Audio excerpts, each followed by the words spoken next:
So, very good evening, all the participants. In the last class, we had covered up to section 21, and today we will be covering section 22 onwards. Let me share my screen. So, section 22. I hope my screen is visible. Is it visible? Yes, sir. Yes. Section 22. So, who will read it? कौन पढ़ेगा? तो मेरा थोड़ा गला खराब है. 22 कौन पढ़ेगा? काजिक किरण Raj ji, you can read, or MVS Kumar ji, you can read. So should I read? Yes, yes. आप पढ़िए. Appointment of resolution professional. Right.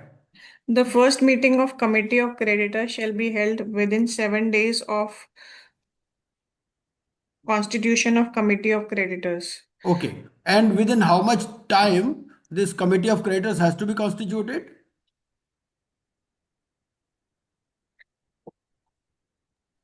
Within how many days? 2 days of receiving claims.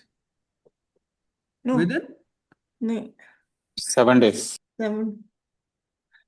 No. My question is, within what period, starting from the insolvency commencement date, the committee of creditors has to be constituted? This is my question. I hope you have got my question. Suppose you have been appointed as an IRP. So within how much period you will be receiving the claims? What is the period for receiving claims? 7 days. 14 days. 14 days. Very correct. And within how many days you have to verify the claims, where you have to collate the claims? 7 days. 21 7 days total. So 14 plus 7, 21. And in case there is an AR, so 2 days. 2 days extra. So 23 days. And now the first meeting has to be held within 7 days. 7 So days. that means it makes total 30 days, right? So Yes. I will show you the regulation also. Regulation 40B. Let me take you to regulation 40B, which talks of the time period. So let us go again and again to that regulation, which talks of the timelines. I hope you have already gone through it.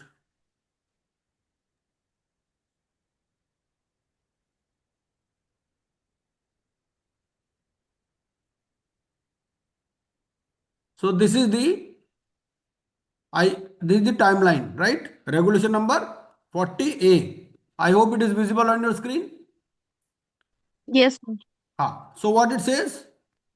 Commencement of CIRP and appointment of IRPT, zero date.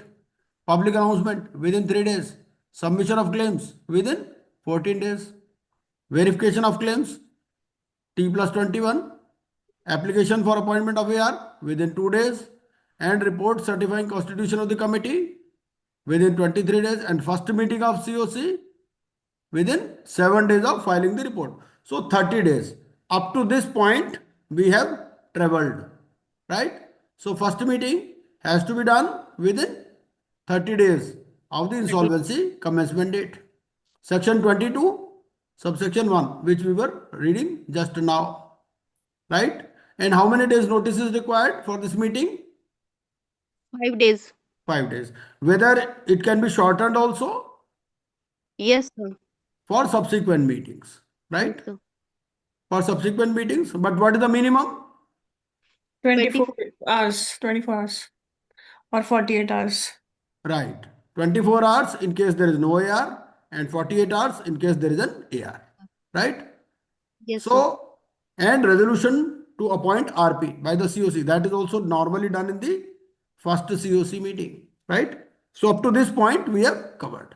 Now, again, go back to section 22. The committee of creditors may. Just a minute.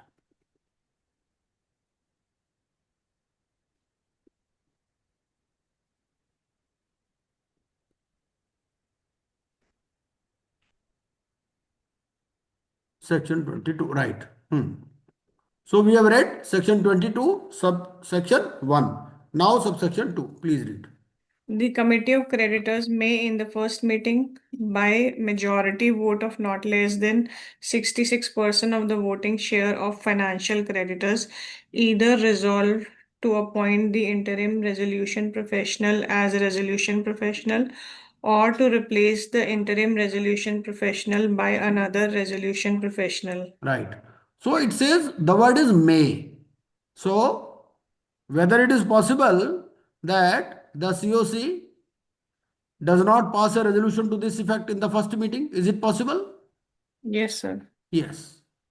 So normally it will be done in the first meeting, but if it is not done in the first meeting, then it can be done in second meeting also.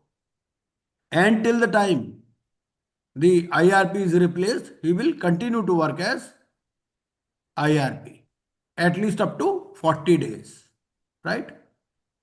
Where So, the and what is the majority? What is the vote share for this?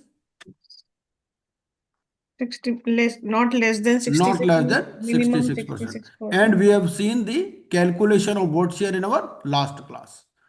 I showed you how to calculate that vote percentage. So in that manner only the vote share will be calculated. I had shared in the group one Excel sheet or Excel sheet also, which was on voting.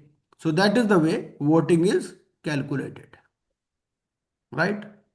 So what are the options? They can appoint the IRP as RP or they can replace the IRP by another RP. These are the two options available before the COC. Now, suppose IRP has incurred a cost of 2 lakh rupees till date, right? His cost including fees is 2 lakh rupees. But the COC says we will reimburse you only 1 lakh. Then what will happen?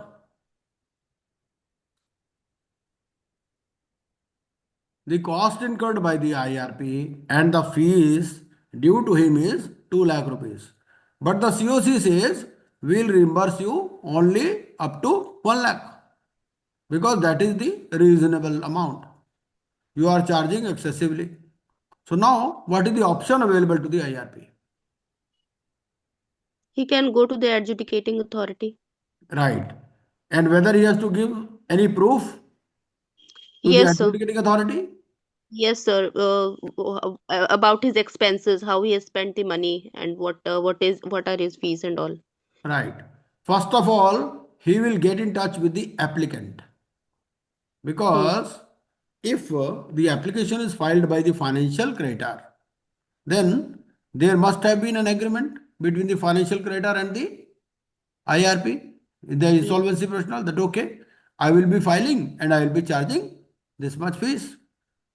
So the first recourse open to the IP is to go back to the applicant that this was the fees agreed to, but now the COC is not agreeing to it.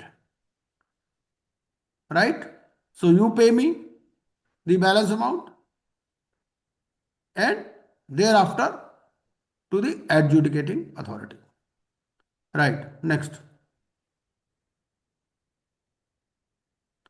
Where Padhiye? the committee of creditor resolve under subsection 2 to continue the interim resolution professional subject to written consent from interim resolution professional in the specified form as resolution professional, it shall communicate its decision to interim resolution professional, the corporate debtor, and the adjudicating authority, हाँ.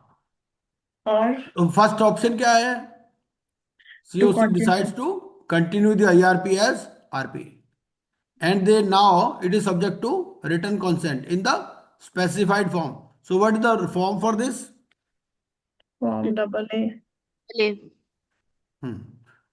So when initially the financial creditor takes consent or the corporate debtor takes consent for filing an application under section 7 or 10, what is the form number used for that purpose?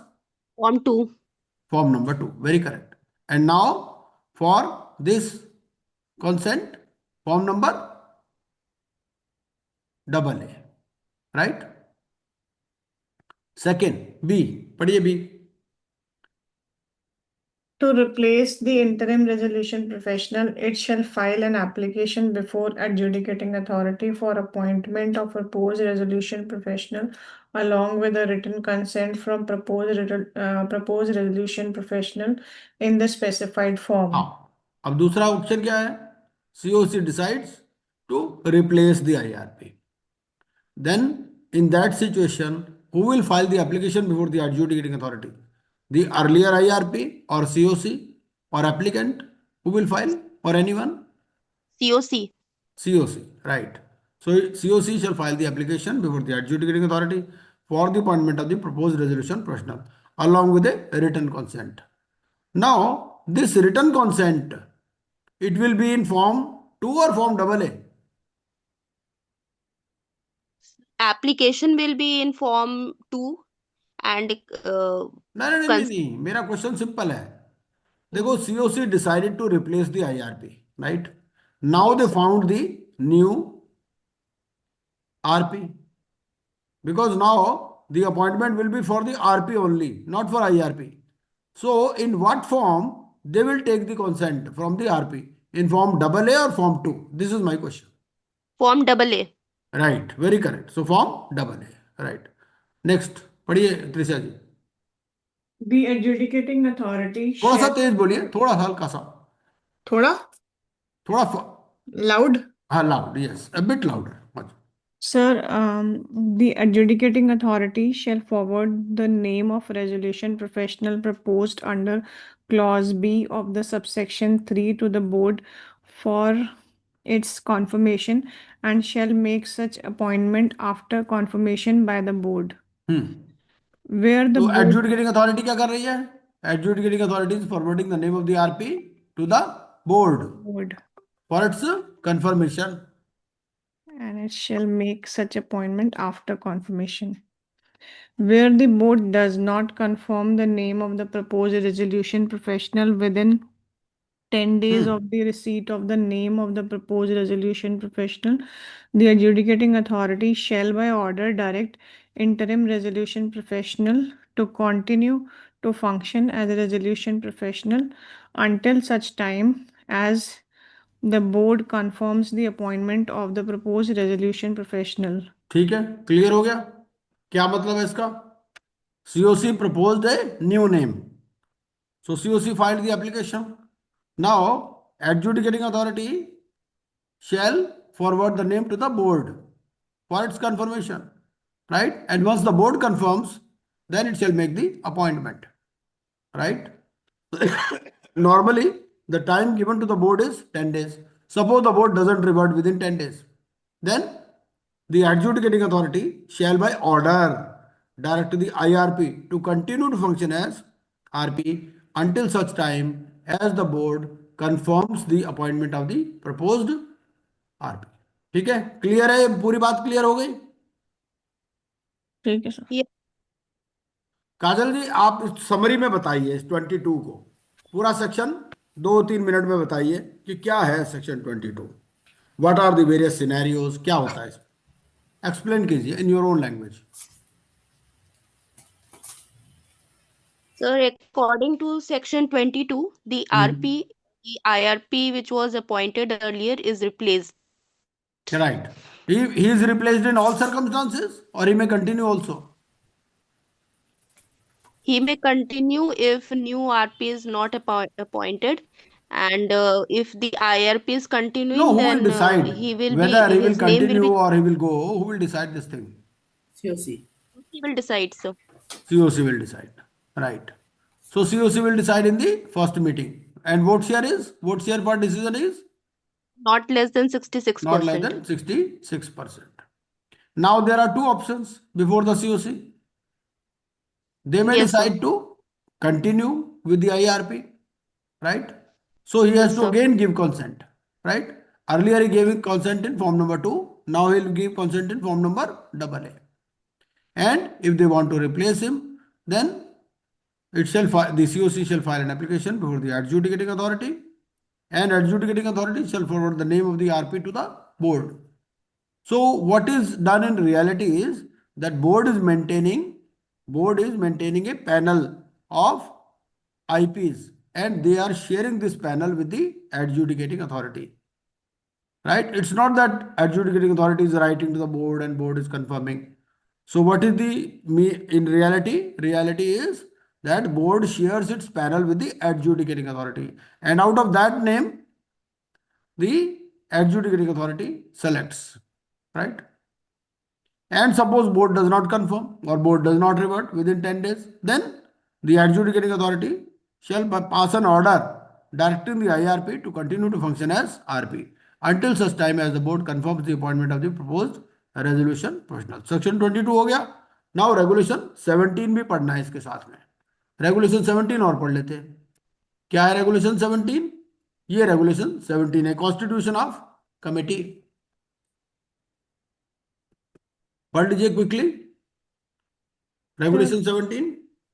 Constitution of Committee, interim resolution professional shall file a report certifying constitution of committee to adjudicating authority within 2 days of verification of claim received under subregulation 1 of regulation 12. ठीक है. तो The यहाँ com- एक minute clear, ये इसको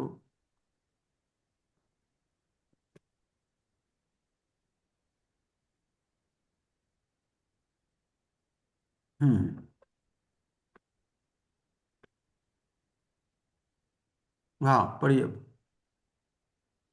The एक minute. committee and the member of the committee shall discharge functions and exercise power under the code and these regulation in respect of the corporate insolvency resolution process in compliance with guidelines as may be issued by the board.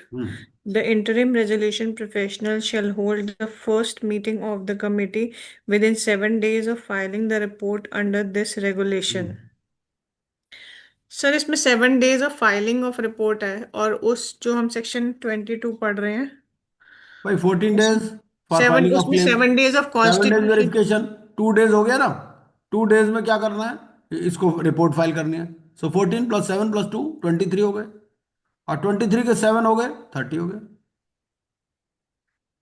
interim resolution professional shall hold the first meeting within 7 days of filing the report where the appointment of resolution professional is delayed. The IRP shall perform the function of RP from the 40th day of insolvency commencement date till the RP is appointed under section 22. तो जब तक वो appoint नहीं होता 40 days तक तो IRP रहेगा. 40 days के बाद वो ही shall perform the functions of RP. RP. Why? Because functions of RP are different. Functions of IRP are different. इसीलिए उसने कहा कि भाई 40th day के बाद में अगर अपॉइंट नहीं होता तो ही शैल फंक्शन है, he shall perform the function of RP. ठीक है. तो ये रेगुलेशन 17 भी पढ़ लिया. अब हम दोबारा सेक्शन 23 पर चलते हैं. 22 तक हमारा हो गया. 23 ये है 23. हाँ जी. Section 23 पढ़िए. the resolution professional to conduct CIRP process. Subject to section 27, RP shall conduct the entire CIRP process and manage the operations of CD during the CIRP process. Provided the RP shall continue to manage the operations of CD after expiry of the CIRP process period until the order approving the resolution plan or appointing a liquidator is passed by adjudicating authority. अब देखिए इसको function कब तक करना है इसको जब तक पीरियड ओवर नहीं हो जाता CIRP प्रोसेस का. CIRP और process. पीरियड कहाँ दिया हुआ है, सेक्शन 12. ठीक है. अब उसमें दो चीजें होंगी, या तो रेजोल्यूशन प्लान अप्रूव हो जाएगा या फिर लिक्विडेशन ऑर्डर पास होगा. दो ही सिचुएशन होती है ना.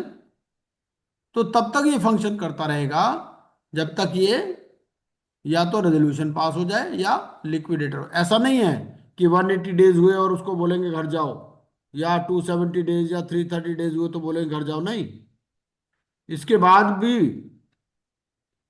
कई बार होता है 2 साल लगा देती है एडजुडिकेटिंग अथॉरिटी प्लान अप्रूव करने में, तो वो तब तक काम करता रहेगा,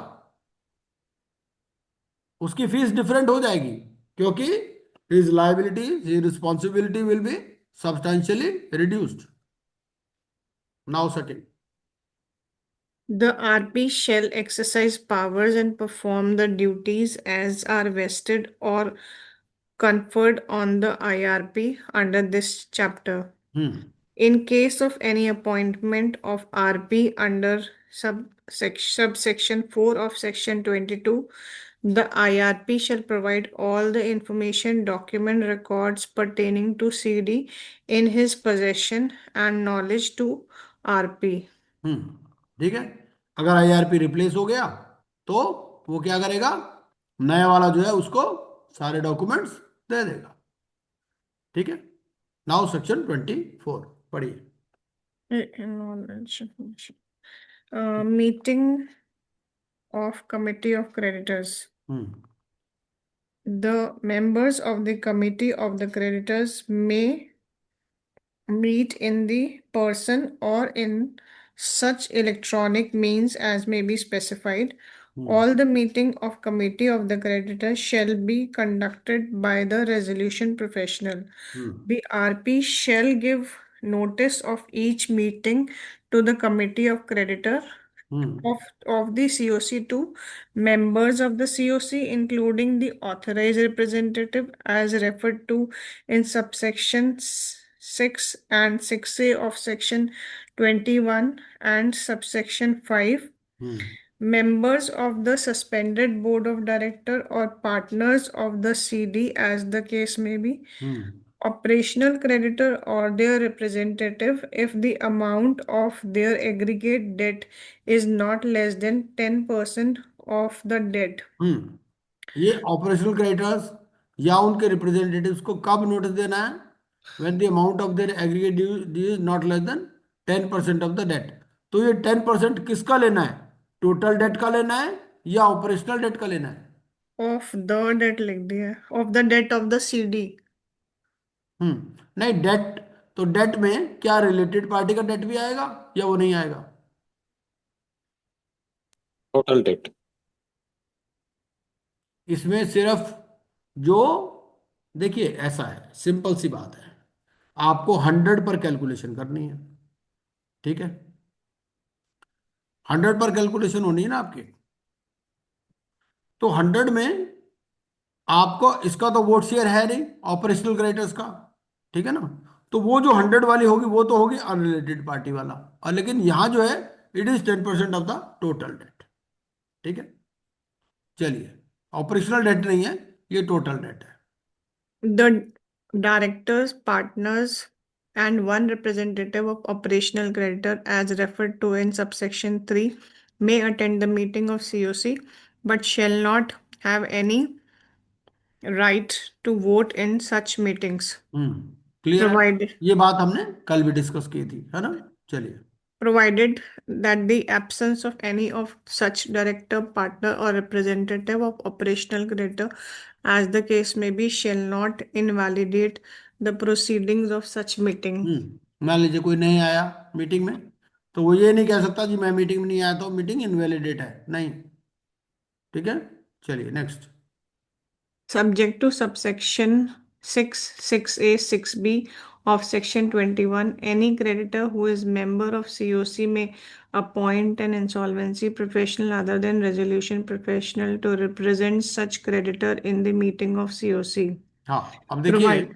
हमने सेक्शन 21 कल पढ़ा था, 6A और 6B।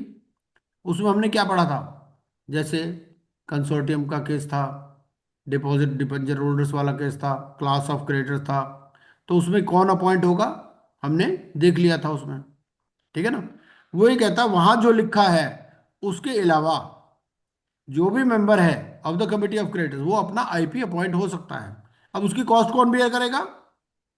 Provided that the fees payable to such insolvency professional representing any individual creditor will be borne by such creditor. वो खुद बियर करेगा। ठीक है, चलिए। Each creditor shall vote in accordance with the voting share assigned to him based on the financial debts owed to such creditor. The RP shall determine the voting share to be assigned to each creditor in the manner specified by the board. The meeting of the COC shall be conducted in such manner as may be specified. तो ये हमने पढ़ लिया section 24। अब section 24 के साथ में हमें कौन कौन से रेगुलेशन पढ़ने हैं? Regulation 18 to 26। ठीक है, तो हमने क्या किया हुआ, यहाँ लिंक किया हुआ है, आप इस पर क्लिक करोगे आपका रेगुलेशन 18 खुल जाएगा। ठीक है, अब रेगुलेशन 18 टू 26 क्विकली पढ़ लेते हैं एक बार। पढ़िए रेगुलेशन 18।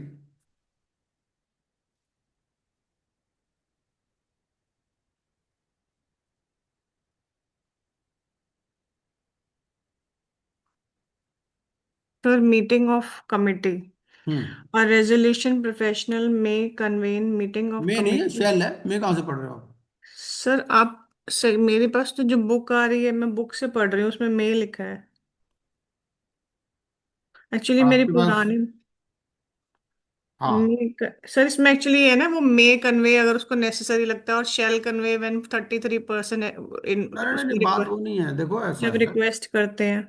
ये देखो आपके पास पुरानी बुक है, जो हमारे सिलेबस के हिसाब से है वो वर्ड शेल है। चेंज हो गया, तो मैं यहाँ से पढ़ देती हूँ।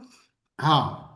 RP shall convene a meeting of hmm committee before lapse of 30 days from the last meeting, hmm provided the committee may decide to extend the interval between such meeting, subject to condition that there shall be at least one meeting in each quarter. तो क्या मतलब हुआ अभी तक जो हमने पढ़ा, इसका क्या मतलब है? 30 डेज खत्म होने से हाँ, पहले एक मीटिंग मतलब होनी ये कि दो मीटिंग के बीच में 30 दिन से ज्यादा का गैप नहीं हो सकता। ठीक है, पहला। चाहिए, बट दे और कैन। और ये है कि कम से कम एक मीटिंग इच क्वार्टर में होगी। ठीक है, कमिटी में decide to extend the interval. A resolution professional may convene a meeting if we consider, मतलब सर वो फर्स्ट पॉइंट उन्होंने ऐड कर दिया, यहाँ से बुक से मैच हो जाएगा। Resolution professional may convene a meeting if he consider it necessary on request received from the member of committee, and shall convene a meeting if the same is made by member of committee representing at least 33% of the voting rights. इसका क्या मतलब है? इसका मतलब कि यहाँ necessary हो जाएगा अगर रिक्वेस्ट आ गई कमेटी से, और अगर रिक्वेस्ट नहीं आती तो वो अपनी मर्जी से जब उसको जरूरत लगती। नहीं नहीं नहीं, ये मतलब नहीं है। इसका मतलब ये है कि मान लीजिए एक मेंबर है जिसके पास 5% का वोट शेयर है, तो क्या उसके कहने पर वो मीटिंग कॉल कर लेगा? नो। नहीं, वो कॉल करेगा, वो उसकी कॉल लेना पड़ेगा, he has to take a call. अगर उसको लगता है कि जरूरी है तो वो कर सकता है। हम्म। ठीक है, लेकिन अगर 33% ने बोल दिया तो उसको कन्वीन करनी ही करनी है, फिर उसने अपना दिमाग नहीं लगाना। ठीक है, मे कब है? जब if he considers it necessary. ठीक है, अब चाहे 1% वाला बोल दे उसको कि जी मीटिंग कर लो, उसको लगता है सही बात है तो वो कर लेगा। दूसरा, अगर 33% ने रिक्वेस्ट कर दिया तो उसको कॉल करनी ही करनी है, फिर वो कंसिडर्स इट नेसेसरी वाली बात नहीं रहेगी। ठीक है, चलिए next. For the purpose of sub-regulation to clarified that meeting may be convened under this sub-regulation till the resolution plan is approved under sub-regulation 1. हम्म, हाँ सर थोड़ा सा बड़ा कर दीजिए। हाँ, हम्म Of section 31 or order of liquidation is passed under section 33 and decide on the matters which do not affect the resolution plan submitted before adjudicating authority. मतलब क्या? मतलब ये हो गया कि जब तक रेजोल्यूशन प्लान पास नहीं हो जाता या लिक्विडेशन ऑर्डर पास नहीं हो जाता, ठीक है, तब तक मीटिंग हो सकती हैं। ठीक है, लेकिन अगर मान लीजिए कमेटी ने प्लान दे दिया अप्रूवल के लिए एडजुडिकेटिंग अथॉरिटी को, ठीक है, तो उसके बाद में जो मीटिंग होगी उसमें प्लान से रिलेटेड कोई बात नहीं होगी, ठीक है, and decide on matters which do not affect the resolution plan submitted before the adjudicating authority, ठीक है। अब अगर आपसे ये सवाल पूछे कि committee has submitted a resolution plan duly approved with 66% majority to the adjudicating authority. Now, whether it can hold meetings? Yes, Yes. What shall be the matters which shall be discussed in those meetings? which do not affect resolution Right. Which submitted. do not affect the resolution plan. Next point. Next point, a resolution professional may place proposal received from the members of the committee in a meeting if he consider it necessary and shall ये हो गया ऐसा point नहीं हुआ, नहीं हुआ. and shall place the proposal if the same is made by the member of the committee representing at least 33% of the voting rights. अब Where ये the देखिए यहां पर बात कर रहा है प्रपोजल की, पहले क्या बात कर रहा था, पहले कन्वीनिंग ऑफ मीटिंग की बात कर रहा था, मिलता जुलता है, हम्म, ठीक है। अब यहां क्या बात कर रहा है, प्रपोजल आया, कोई मेंबर ने कोई चीज प्रपोज की, अब उस प्रपोजल को कमेटी के सामने रखना है या नहीं रखना है इसकी बात कर रहा है। तो अगर प्रपोजल आया किसी भी मेंबर से, मान लीजिए उस मेंबर का 2% वोट शेयर है, उसने एक प्रपोजल दिया, अब ये उसकी मर्जी है आरपी की, अगर उसको लगता है कि इट इज नेसेसरी तो वो उसको प्लेस करेगा, लेकिन अगर 33% ने कोई प्रपोजल दे दिया तो उसको रखना ही रखना है कमिटी में, ठीक है। हम्म। चलिए next. Where the CD has any real estate project, the committee may direct the RP to invite the competent authority as defined in clause P of section 2 of Real Estate Regulation and Development Act 2016 related to such project to attend such meetings of the committee as committee may decide without voting rights for providing input on the matter associated with development of such project. ठीक है, अगर मान लीजिए CD का कोई real estate project है तो उस केस में कमेटी बोल सकती है किसको, आरपी को, कि कंपिटेंट अथॉरिटी को भी इनवाइट करो टू दिस मीटिंग, लेकिन उस कंपिटेंट अथॉरिटी को भी कोई वोटिंग राइट नहीं होगा, but they can provide inputs on matters associated with the development of such project. अब आपको ये सर्च करना है कि कंपिटेंट अथॉरिटी कौन सी है रेरा के हिसाब से, रेरा के हिसाब से कंपिटेंट अथॉरिटी कौन सी है, अभी पूछो गूगल बाबा से, काजल किरण जी या Yes, MBS sir. Kumar ji, पूछो जरा कि Correct. What is the competent authority as defined in clause P of section 2। Central government तो नहीं है। नहीं नहीं नहीं, क्लॉज पी ऑफ सेक्शन 2, या तो रेरा एक्ट निकाल लो, रेरा एक्ट निकाल के सेक्शन 2 का क्लॉज पी पढ़ लो।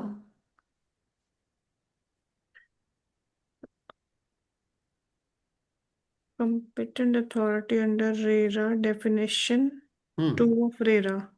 हम्म Competent authority means local authority or any authority created or established under law for the time being in force by appropriate government which exercise authority over the land under its jurisdiction or has power to give permission for development of such immovable property. तो ये है, तो Local जिसके पास भी land से related permission देने की power है, नोएडा अथॉरिटी हो सकती है, डीडीए हो सकती है, इस तरह से, ठीक है, तो उस कंपिटेंट अथॉरिटी को इनवाइट कर सकती है। कब इनवाइट करेगी, ये अगर कंपिटेंट अथॉरिटी को इनवाइट करना है तो ये डिसीजन कौन लेगा, आरपी लेगा या कमेटी? committee may direct हाँ, the कमेटी डिसाइड करेगी और कमेटी डायरेक्ट करेगी आरपी को कि भाई आप कंपिटेंट अथॉरिटी को बुला लो मीटिंग में, ठीक है। Next. Subject to regulation, a meeting of committee shall be called by giving not less than 5 days notice in writing to every participant at the address it has provided to interim resolution professional or resolution professional as the case may be, and such notice may be sent by hand delivery post, but not in any event be served on but in any event be served on every participant by electronic means in accordance with regulation 20. तो देखिए क्या बोलता है, आपको And जितने post भी participant हैं उनको नोटिस देना है, कितना, not less 5 than 5 days notice. ठीक है, और एड्रेस कौन सा होगा, जो एड्रेस उसने आईआरपी या आरपी को दिया है। वो आईआरपी आरपी को कैसे एड्रेस देगा, क्लेम फॉर्म के थ्रू, जब वो अपना क्लेम फॉर्म भरेगा उसमें एड्रेस देगा। हम्म ठीक है, और ये कैसे हो सकता है, हैंड डिलीवरी, बाय पोस्ट, लेकिन इलेक्ट्रॉनिक मीन्स से तो जाना ही जाना है, मतलब ईमेल से तो जाना ही जाना है। चलिए next. The committee may reduce the notice period from 5 days to such other periods of not less than 24 hours as it deemed fit, hmm provided the committee may reduce the period of such other to such other period of not less than 48 hours if there is any authorized representative. ठीक है, तो ये जो 5 days का period है, ठीक है, उसको रिड्यूस कर सकती है कमेटी। तो क्या आईआरपी रिड्यूस कर सकता है, the answer is no. IRP कब होता है, जब सीओसी नहीं होती। जब सीओसी बन जाती है तो आईआरपी का नाम आरपी हो जाता है। ठीक है ना, तो कमेटी क्या रिड्यूस कर सकती है इसको, नॉट लेस देन 24 आवर्स, और अगर एआर है तो नॉट लेस देन 48 आवर्स। ठीक है, now regulation number 20, regulation number 26 तक पढ़ने हैं अपने को, मीटिंग से रिलेटेड है। हाँ जी, Ser- हाँ जी। Service of notice by electronic means. हम्म, तो देखो ये जनरल सा है, इसमें हम्म कोई इतना ज्यादा पढ़ने की जरूरत नहीं है अपने को। भाई एज ए अटैचमेंट वगैरह भेजना, हमें पता है ये नोटिस कैसे भेजते हैं अगर ईमेल पर आए तो। ठीक है, नाउ 21 पढ़ लीजिए, contents of the notice. Meeting में होना क्या, जो हम मीटिंग का नोटिस दे रहे हैं उसमें क्या होना चाहिए, क्या क्या चीजें होनी चाहिए। Content of notice of hmm meeting. A notice shall inform the participant of venue, time, date of the meeting, and of the option available to them to participate through video conference or audio visual means, and shall also provide all the necessary information to enable the participant through video conference or other audio visual means. Hmm The notice of the meeting shall provide that the participant may attend and vote in the meeting either in person or through authorized representative, hmm provided that such participant shall inform the RPA in advance of the meeting of the identity of AR who will attend and vote at the meeting on his behalf. Third point. हम्म पढ़िए third point. The notice of the meeting shall contain the following list of the matters to be discussed at the meeting, list of the issues to be voted upon at the meeting, and copies of all the documents relevant to the matter to be discussed and issues to be voted upon at the meeting. ठीक है, तो notice of meeting में क्या क्या होगा। अच्छा, एक IRP है, उसने क्या किया कि बोर्ड को ये सब नहीं दिया, तो ऐसा हो सकता है क्या, इज इट ओके। बोर्ड को वो क्या कर रहा है, सिर्फ नोटिस दे रहा है, लेकिन ये डिटेल नहीं बता रहा क्या डिस्कस करेंगे। बोला तुम्हारे पास कोई वोटिंग राइट तो है नहीं, तुम ये जान के क्या करोगे। ठीक है, तो whether is correct in is approach or not. No, sir. He has to give all the agenda of the meeting. Right, तो जितने भी एजेंडा आइटम है, क्योंकि क्या लिखा है, पार्टिसिपेंट, और क्या पार्टिसिपेंट डिफाइंड है, पार्टिसिपेंट डिफाइंड है क्या, Yes, sir. कहाँ डिफाइंड है, So, section 5, सेक्शन 5 में कहाँ से आ गया। section 3. नहीं नहीं नहीं, वहां तो डेफिनेशन है, यही रेगुलेशंस में होगा। Regulations की definition. ये देखो पार्टिसिपेंट एल में आ गया, 2L में, पार्टिसिपेंट पढ़ लीजिए, हम्म, जी, नजर आ रहा है। एक मिनट sir. अच्छा आपने खोल दिया. हाँ, He is a person entitled to attend the meeting of committee under section 24 or any other person authorized by committee to attend the meeting. तो पार्टिसिपेंट को, पार्टिसिपेंट कौन है, जिसको who Who is is entitled या entitled any or person authorized. Authorised by the committee to attend the meeting. अब ये हमने participant का मतलब पढ़ लिया। अब हम जो पढ़ रहे हैं कि नोटिस ऑफ मीटिंग किसको जाना है। Who is entitled. Hmm the notice shall inform the participants. ठीक है, चलिए। Section 24. हाँ, ये 21 पर थे ना हम, रेगुलेशन पर।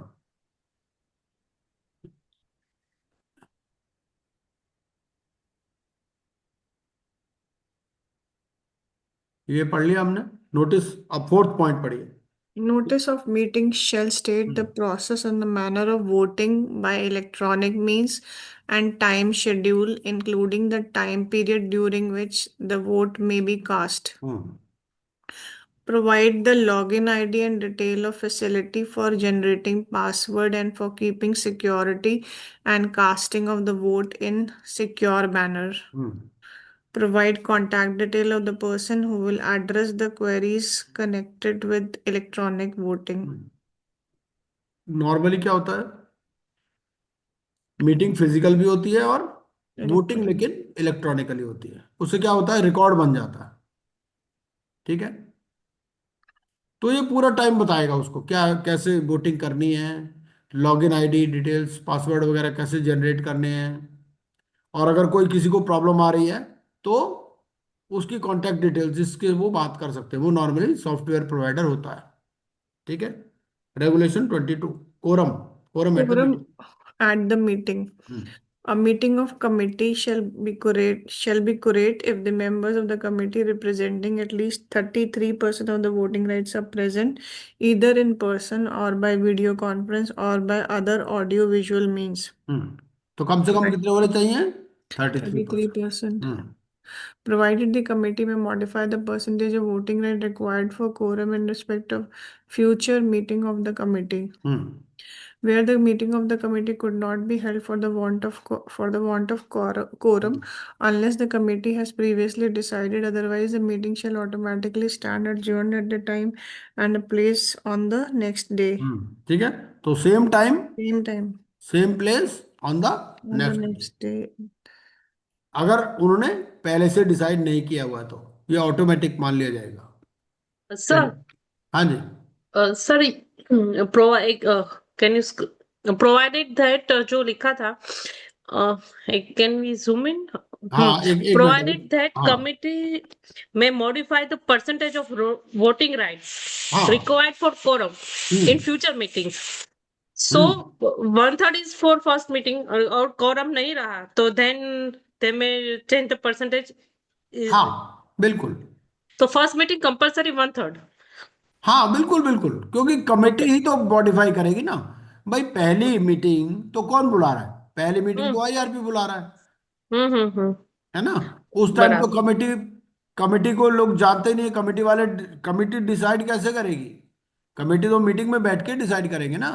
हम्म. तो ओके. पहली मीटिंग तो 33% मिनिमम है। उसके बाद की मीटिंग्स के लिए उसको बढ़ाना है या कम करना है, मॉडिफाई लिखा है। मॉडिफाई में दोनों चीजें हो सकती हैं, इंक्रीज हाँ. भी हो सकता है, डिक्रीज भी हो सकता है। Okay. Okay sir. Thank you. है ना। चलिए, next. Where the meeting of ये थर्ड पॉइंट पढ़ लीजिए, तो सेकंड पढ़ लिया था हमने। Mhm. Hmm. In event a meeting of committee is adjourned in accordance with sub-regulation 2, the adjourned meeting shall curate with the members of the committee attending the meeting. अब मान लीजिए मीटिंग adjourn हो गई, दूसरी जो मीटिंग हुई उसमें 20% ही आए, तो फिर भी कोरम मान लिया जाएगा। ठीक है, अब आप ये समझिए, कोरम होने से ही कुछ नहीं होता। ठीक है, कोरम तो क्या है, कोरम तो बेसिकली क्या है कि आपके मीटिंग के लिए है, लेकिन अगर कोई एक्शन कोई डिसीजन लेना है उसके लिए तो अलग से परसेंटेज दे रखी है। नॉर्मली क्या है, नॉट लेस देन 51%। ठीक है, कुछ केसेस में नॉट लेस देन 66%, और कुछ जगह 90%। वो तो उस हिसाब से होगा। ठीक है, चलिए next, participation through video conferencing. Sir sorry. हाँ, बोलिए। हाँ सर, कोरम कोरम में number of participant, number of members, right? नहीं नहीं नहीं मिनिमम नहीं एक. नहीं नहीं नहीं नहीं, ऐसा नहीं है। हाँ हाँ हाँ. कोरम में भी क्या है, कोरम में भी वोट शेयर लिखा है। हम्म. 33% ऑफ द वोटिंग राइट्स मतलब ये कि मान लीजिए एक आदमी है जिसके हम्म पास 80% वोट शेयर है। हम्म अगर एक आदमी आ गया तो quorum हो गया कंप्लीट। बराबर। क्या लिखा है? Voting rights, voting rights. Number नहीं लिखा। तो आपको परसेंटेज कहां से लेनी है? वोटिंग राइट से लेनी। और वोटिंग राइट किस पर बेस्ड है? Vote share share. किस पर बेस्ड है? अमाउंट ऑफ डेथ पर फिनांश। बेस्ड हम्म है ना? क्योंकि वोटिंग शेयर की डेफिनेशन आपको दे रखी है। ओके। वोटिंग शेयर की डेफिनेशन दे रखी है ना आपको। हम्म। वोटिंग शेयर में क्या आता है? In proportion to the debt. सबसे पहले आईआरपी क्या करता है? जैसे ही क्लेम आते हैं वो एक लिस्ट बनाना शुरू कर देता है कि भाई मिस्टर ए, इसका क्लेम इतना आ गया, क्लेम सबमिटेड इतना, क्लेम एडमिटेड इतना, और उसका वोट शेयर। ठीक है ना? ओके। उसके बाद में अब वो वोट शेयर चेंज हो सकता है। अगर उसने बाद में कुछ और क्लेम सबमिट कर दिया जिसका पहले क्लेम सबमिट नहीं किया था, तो वो वोट शेयर बढ़ जाएगा उसका, वरना कम हो जाएगा, इस तरह से। तो जो भी चीज है वो वोट शेयर के हिसाब से है, नंबर के हिसाब से कुछ नहीं है। Okay so quorum. नंबर सिर्फ एक ही जगह काम आता है, जब हम्म हम ऑथराइज रिप्रेजेंटेटिव का सिलेक्शन करते हैं। जो पब्लिक नोटिस में यू आर गिविंग 3 नेम्स, है ना? पब्लिक नोटिस में बराबर। You are giving names of 3 insolvency professionals. Out of them the class of creditors has to select one. ठीक है ना? हम्म तो वहां पर ओ- सिर्फ नंबर काम आता है, वहां वोट शेयर की बात नहीं है। उसके अलावा सब जगह वोट शेयर चलता है। Okay okay sir. हाँ जी, थैंक चलिए। यू। नाउ 23 रेगुलेशन पढ़िए। Notice convening the meeting of committee shall provide the participant an option to attend the meeting through VC or other audio-visual means in accordance with this regulation. Hmm The RP shall make necessary arrangement to ensure uninterrupted, clear video or audio and visual connection. Hmm RP shall take due and reasonable care to hmm safeguard the integrity of the meeting by ensuring sufficient security and identification procedures. Hmm To ensure the availability of the proper video conferencing or other audio-visual equipments or facilities for providing transmission of communication for effective participation of participants at the meeting. Hmm To record the proceedings and prepare the minutes of the meeting.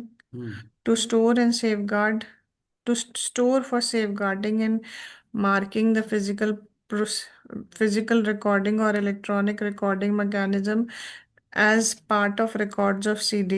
Hmm To ensure that no person other than intended participant attend or has access to the proceeding of the meeting through VC or audio and visual means. Hmm To ensure that the participant attending the meeting through audio visual are able to hear and see, if applicable, the other participant clearly during the course of the meeting. Hmm Provided the person who are differently able may make a request to resolution professional to allow a person to accompany him in the meeting. हम्म। अब Where आप ये the बताइए कि जो हमारी meeting हो रही है, क्या ये अगर मान लो सीओसी मीटिंग होती तो क्या ये करेक्टली हो रही है? जी सर। नहीं हो रही। क्यों सर? भाई participants are not able to hear and see. Participant एक दूसरे को देख पा रहे हैं? नहीं देख पा रहे। वो तो सर वीडियो ऑफ है ना सर। तो वीडियो ऑफ नहीं करना है ना, हम्म अगर सीओसी मीटिंग है तो। हम्म सीओ अभी हमने क्या पढ़ा सीओसी मीटिंग में? कि they are able to hear and see. तो हम्म हियर तो ठीक है, लेकिन दे आर नॉट। अब यहां पर सब लोग एक दूसरे को तो नहीं देख पा रहे ना। तो ये हम्म। मीटिंग सही मीटिंग नहीं है सीओसी की, अगर होती तो ये। ठीक है। Provided the person ये हो गया, where a meeting is conducted through VC or other audio visual means, the schedule venue of the meeting as set forth in the notice convening the meeting, which shall be in India, shall be deemed to be a place of the said meeting, and all the recordings of the proceeding at the meeting shall be deemed to be made at such place. अब होता क्या है कि मान लीजिए video conferencing के through हुई। ठीक है। तो वो जो वेन्यू देना पड़ता है, अब वो हमने क्या पढ़ा था? वेन्यू। अब वेन्यू में क्या होगा? Venue shall be deemed to be the place of the said meeting, और इंडिया में होना चाहिए ये, ठीक है, विच शैल बी इन इंडिया। मतलब ये कि अगर आप स्विट्जरलैंड में बैठे हो तो वहां बैठ के मीटिंग नहीं कंडक्ट कर सकते, आपको कहाँ करनी है, इंडिया में ही करनी है कंडक्ट, ठीक है। अब आपसे क्वेश्चन पूछ ले कि आईआरपी स्विट्जरलैंड गया हुआ है, तो क्या वहां बैठ के वो मीटिंग कर सकता है? The answer is no. तो सर पार्टिसिपेंट इंडिया के बाहर हो तो चलेगा। हाँ बिल्कुल, वो ओके। तो कहीं भी चल जाएगा, लेकिन हम्म। जो वेन्यू ऑफ द मीटिंग है वो क्या होना चाहिए, it shall India be only. India, ठीक है। ओके। चलिए। ओके। तो कई बार क्वेश्चन पूछ लेता है ऐसे ऐसे। हम्म। 24 कंडक्ट ऑफ मीटिंग, पढ़िए। The RP shall act as chairperson of meeting of committee.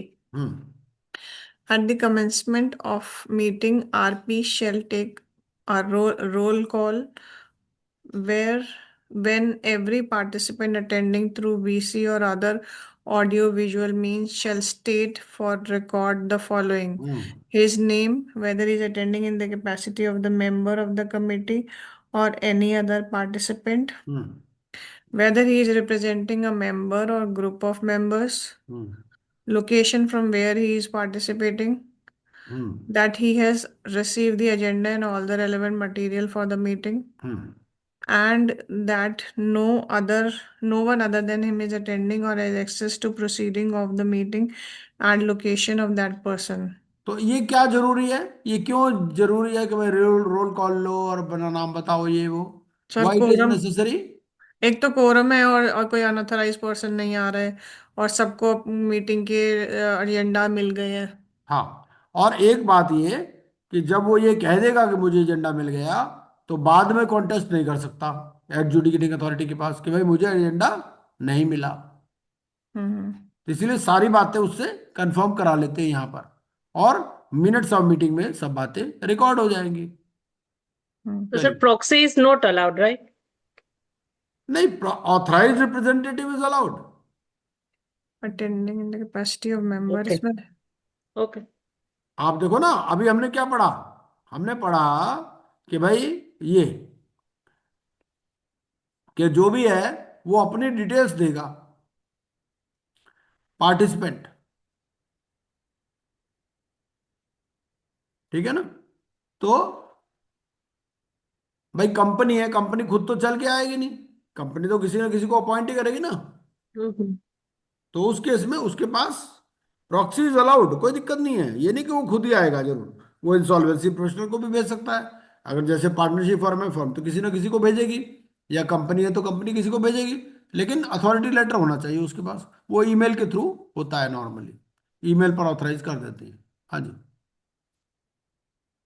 थोड़ा बढ़ा दीजिए। हाँ, एक मिनट। हाँ जी। Where a meeting is conducted through VC or audio means, hmm schedule venue of ये the तो हो ही गया, meeting. है ना। 24 पर थे हम लोग, हाँ जी। 24 का सेकंड पढ़ लिया था हमने, 24 का थर्ड पढ़ना है। So आफ्टर देखो, हाँ। after the roll call, the hmm RP shall inform the participant of the name of the person, name of all the person who present for the meeting, and confirm if the required quorum is complete. हाँ, ठीक है, तो RP बताएगा कि RP भाई shall ये लोग ensure attend कर रहे हैं और कोरम कंप्लीट है कि नहीं। he shall ensure that the required quorum is present throughout the meeting. ऐसा नहीं कि मीटिंग के शुरू में तो है लेकिन बाद में चल दिए, नहीं, इसको क्या From the इंश्योर करना है कि जो रिक्वायर्ड कोरम है वो through out the meeting present है। From the commencement of the meeting till the conclusion, no person other than the participant and any other person whose presence is required by RP shall be allowed access to the place where the meeting is held or the VC or other audiovisual facility without the permission of RP. ठीक है। RP shall ensure that the minutes are made in relation to each meeting of the committee, and such minutes shall disclose the particulars of the participant who attended the meeting in person or video conference or other audio visual means. RP shall circulate the minute of the meeting to all the participants by electronic means within 48 hours of the said meeting. अब ये जो 48 hours है, ये minimum period है या maximum period है? Within means maximum. तो मतलब नॉर्मली तो क्या होता है, मीटिंग खत्म हुई साथ के साथ में ही मिनट्स ऑफ मीटिंग तभी क्लोज करके चलते हैं, उसी टाइम सर्कुलेट कर देते हैं। एक आध घंटा बैठते हैं, हाथ साथ ही साथ मिनट्स बना करके और सर्कुलेट कर देते हैं। चलिए नेक्स्ट।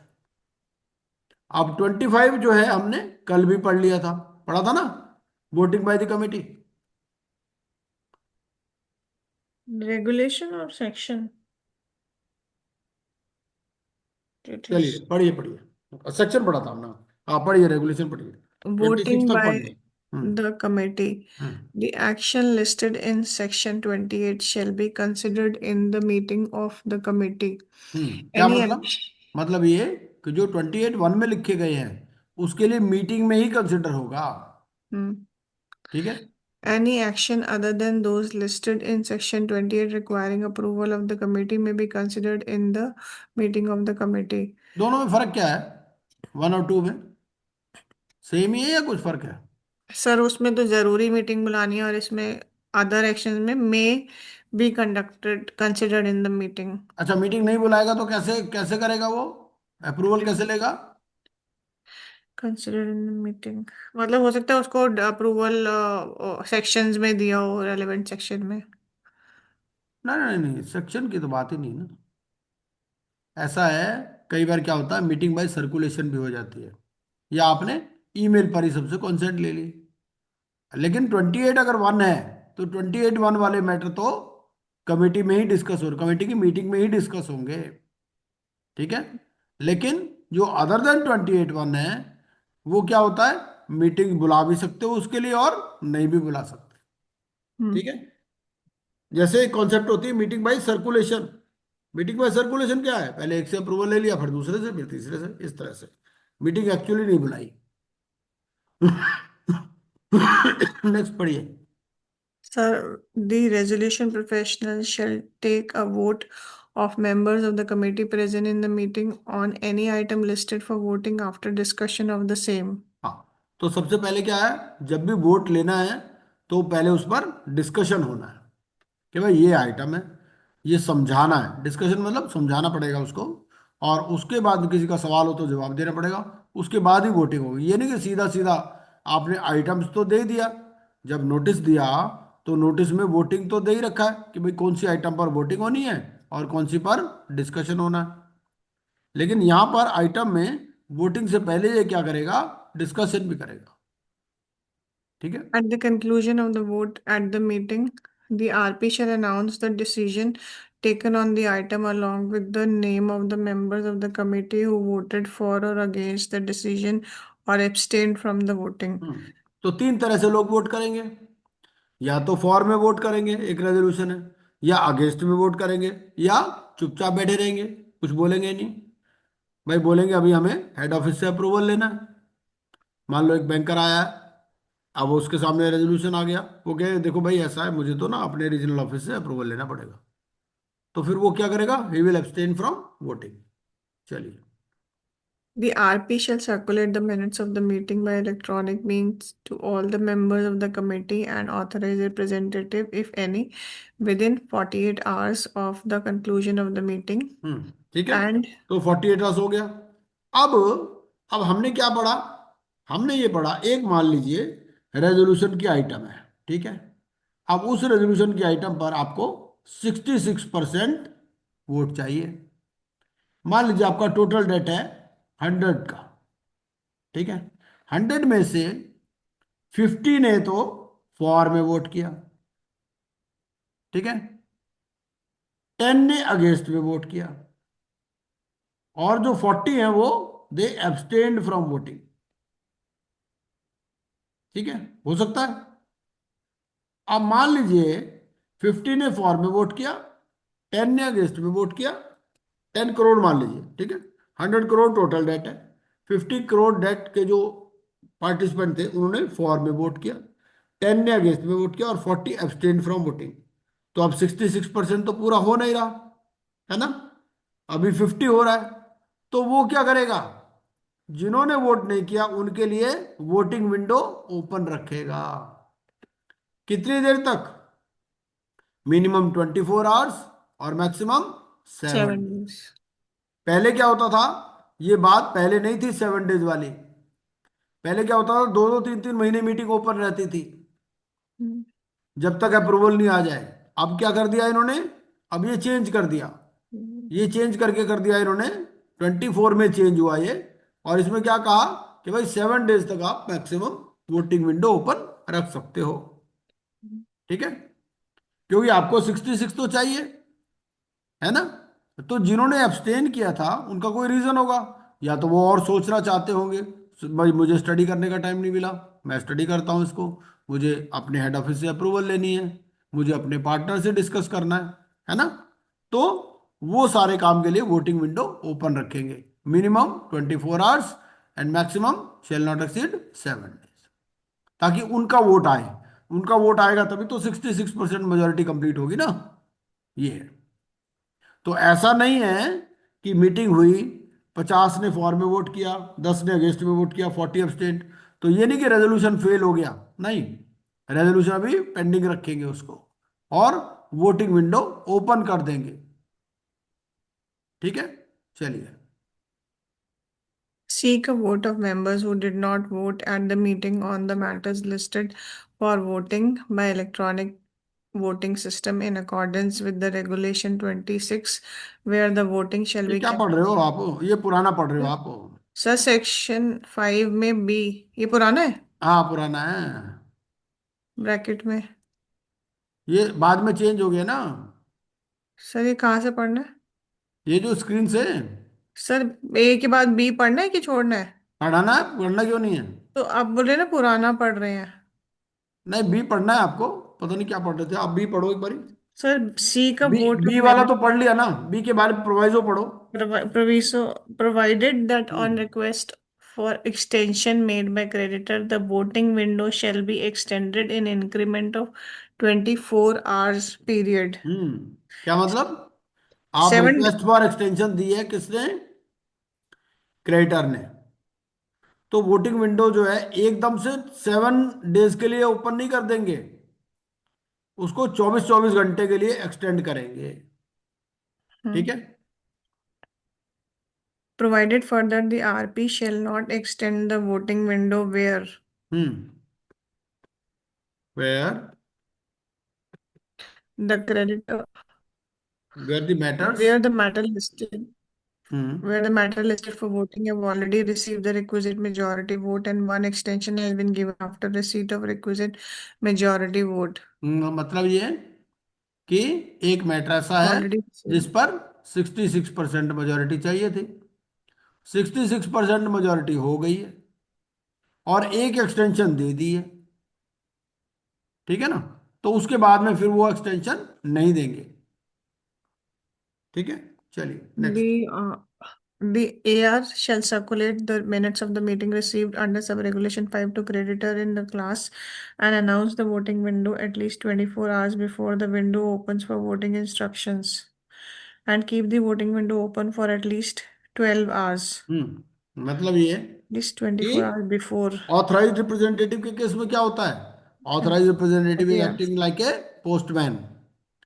आरपी क्या कर रहा है, आरपी एआर को इंफॉर्मेशन दे रहा है और एआर फिर क्लास ऑफ क्रेडिटर्स को इन्फॉर्म कर रहा है। तो जो पहले मिनट्स किसको मिलेंगे, आरपी किसको मिनट्स देगा, एआर को। अब एआर सर्कुलेट करेगा minutes to creditors in a class. अब इनकी वोटिंग विंडो ओपन करेगा, announce the voting window at least 24 hours before the window opens for voting instructions. मतलब जब वोटिंग विंडो खुलेगी वोटिंग के लिए, उससे पहले 24 आवर्स पहले वो अनाउंस कर देगा भाई विंडो खुलने वाली है। ठीक है, and keep the voting window open for at least 12 hours, और वोटिंग विंडो कम से कम 12 आवर्स के लिए ओपन रखेगा। ठीक है, चलिए नेक्स्ट 25A। सर यहाँ इसमें 12 आवर्स है और जो पहले पढ़ा उसमें 24 आवर्स है। ऐसा है ना, वो बात वहां पर वो 24 आवर्स और 48 आवर्स तो सर्कुलेशन ऑफ मिनट्स नहीं के नहीं लिए। सर, जो अभी एक सब सेक्शन 5 में हम पढ़ रहे हैं कि 24 आवर्स टू 7 डेज के लिए ओपन रहेगा। हाँ, वो तो ऐसा है ना, वो क्रेडिटर्स के लिए है। ये बात हो रही है किसकी? ऑथराइज रिप्रेजेंटेटिव और क्लास ऑफ क्रेडिटर्स के बीच में जो वोटिंग विंडो है वो कितने टाइम तक ओपन रहेगी उसकी बात हो रही है। हम्म इसके लिए डिफरेंट टाइम पीरियड है। हम्म voting bye authorised representative. Hmm AR shall cast his vote in respect of each financial creditor or on behalf of all financial creditor he represent in accordance with provisions of subsection 3 or subsection 3A of section 25A as the case may be. अब ये कल हमने पढ़ा था section 25A। 3 में क्या बोल रहा था? इंडिविजुअल इंस्ट्रक्शंस फॉलो करो। और 3A में क्या बोल रहा था कि मोर देन 50 मीन्स ऑल। ठीक है, ये कल Voting डिटेल में डिस्कस किया था ना हमने। चलिए section 26, 26. सेक्शन नहीं, Voting regulation. Regulation 26. Hmm Voting through electronic means. Hmm The resolution professional shall provide each member of committee the means to exercise its vote by either electronic means or through electronic voting in accordance with provisions of this regulation. Hmm For the purpose of this regulation, expression voting by electronic means or electronic voting मतलब system. ये basically, इसको हम skip भी कर सकते हैं या generally पढ़ सकते हैं। बेसिकली क्या है, वो कह रहा है कि वोटिंग सिस्टम आप कैसे इनेबल करोगे। भाई सिक्योर होना चाहिए, है ना, अनऑथराइज एक्सेस नहीं होनी चाहिए, रीजनेबल लेवल ऑफ रिलायबिलिटी होनी चाहिए। तो ये सारी चीज़ें इसके अंदर होनी चाहिए, सेफ्टी प्रोसीजर्स वगैरह होने चाहिए। और जब वोटिंग हो जाएगी उसके बाद में वोटिंग पोर्टल को ब्लॉक कर देंगे। ठीक है, ये नहीं कि वो खुला रहेगा। और at the conclusion of a vote held under this regulation the RP shall announce and make a written record of the summary of the decision taken on a relevant agenda item along with the names of the members of the committee who voted for or against the decision or abstained from voting। ऐसा भी हो सकता है कि अभी भी कुछ लोग वोट ना करें। ठीक है, the resolution professional shall circulate a copy of the record made under sub-regulation 4 to all participants by electronic means within 24 hours of the conclusion of the meeting। ठीक है, ये वाली मीटिंग कौन सी है? जो ये बाद में हो रही है। ठीक है, तो इसके भी तो मिनट सर्कुलेट करने पड़ेंगे ना। तो ये जो कॉपी ऑफ रिकॉर्ड है, रिकॉर्ड क्या है? जो वोटिंग किस किस तरह से हुई, किसने फॉर में वोट किया, किसने अगेंस्ट में वोट किया, किसने वोट नहीं किया।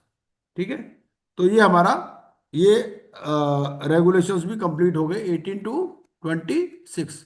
अब हम दोबारा से सेक्शन पर चलते हैं।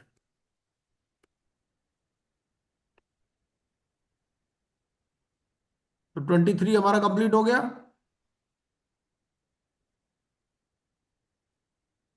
24 हो गया, अब 25 चलना है अपने को। Duties of the RP, section 25 पढ़िए, सेक्शन 25। और उसके साथ में फिर हमें रेगुलेशन भी पढ़ने होंगे। रेगुलेशन 36A भी पढ़ना होगा और रेगुलेशन 27 to 30 भी पढ़ने होंगे। तो पहले सेक्शन पढ़ लेते हैं, उसके बाद में रेगुलेशन पढ़ेंगे। It shall be the duty of RP to preserve and protect the assets of CD, including the including the continued business operations of CD. अच्छा, अगर आपसे पूछे क्या आईआरपी और आरपी की ड्यूटी सेपरेटली डिफाइंड है कोड में? Yes. हाँ, ठीक है। तो आईआरपी की ड्यूटीज कौन से सेक्शन में लिखी हुई हैं? 17. 17 में? 18 हम्म 18 सर, 18 है। सेक्शन 18 में आईआरपी। हाँ, 18 में आईआरपी की ड्यूटीज हैं और अब जो हम सेक्शन पढ़ रहे हैं उसमें आरपी की ड्यूटीज है। चलिए। For the purpose of this subsection, the hmm RP shall undertake following actions, namely, hmm take immediate custody and control of all the assets of CD, including business records of CD. Hmm represent and act on behalf of CD with third parties, exercise right for. Sir अभी कोई और पढ़ सकता है? हाँ बिल्कुल पढ़ सकता है। काजिल किरण जी आप पढ़िए प्लीज, या एमबीएस कुमार जी आप पढ़िए, कोई भी पढ़ लीजिए। Sir, duties of resolution professional. हाँ। It shall be the duty of the resolution professional to preserve and protect the assets of the corporate debtor, including the continued business operations of the corporate debtor. For the purpose of subsection 1, the resolution professional shall undertake the following actions, namely, take immediate custody and control of all the assets of the corporate debtor, including the business records of the corporate debtor. Represent and act on behalf of the corporate debtor with third parties, exercise rights for the benefit of the corporate debtor in judicial, quasi-judicial or arbitration proceedings. Raise interim finance subject to the approval of the Committee of Creditors under Section 28. Appoint accountants, legal or other professionals in the manner as specified by the board. Maintain an updated list of claims. Convene and attend all meetings of the Committee of Creditors. Prepare the information memorandum in accordance with Section 29. Invite prospective resolution applicants who fulfill such criteria as may be laid down by him with the approval of Committee of Creditors, having regard to the complete complexity and scale of operations of the business of the corporate debtor and such other conditions as may be specified by the board, to submit a resolution plan or plans. Present all resolution plans at the meeting of the Committee of Creditors. तो ये सारी किसकी duties है? RP की duties. Next, दो हो रहा है बस, आप पढ़िए जे, पॉइंट नंबर जे सर पढ़िए। दिख नहीं रहा। दिख नहीं रहा? हाँ। अब दिख रहा File है? application for avoidance of, yes हाँ। sir. Hmm File application for avoidance of transactions in accordance with Chapter 3, if any, and such other actions as may be specified by the board. तो अब हमने section 25 पढ़ लिया। Section 25 में पहला point क्या है? पहला पॉइंट कहता है to protect and preserve the assets, ठीक है, including the continued business operations. और इस पर्पस के लिए क्या करेगा? He shall take immediate custody and control. अच्छा अब आप ये बताइए, आप आरपी अपॉइंट हो गए, आप कस्टडी एंड कंट्रोल लेना चाहते हो, डायरेक्टर हैं जेल में, एम्प्लॉय कोई है नहीं, कैसे कस्टडी एंड कंट्रोल लोगे आप?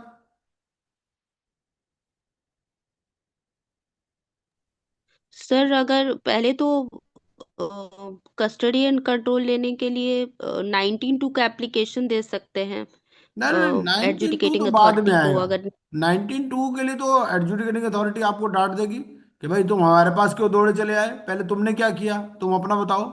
सर इसमें जो इंफॉर्मेशन सिस्टम का एक्सेस होता है, जो गवर्नमेंट के पास है, जो आईयू के पास है, हम्म। और जो भी नहीं एसेट्स। वो ठीक है, वो सब हो गया। अब आप वहां पहुंच चुके हो, आप उस ऑफिस में पहुंच गए हो, तो ऑफिस में पहुंचने के बाद में कस्टडी एंड कंट्रोल के लिए क्या क्या सिनेरियो हो सकते हैं? तो लिस्ट आउट करना पड़ता है ना, अगर कोई नहीं दे रहा तो खुद एक लिस्ट बनानी है। इसके लिए ना रेगुलेशन 3A पढ़ना पड़ेगा आपको, ठीक है।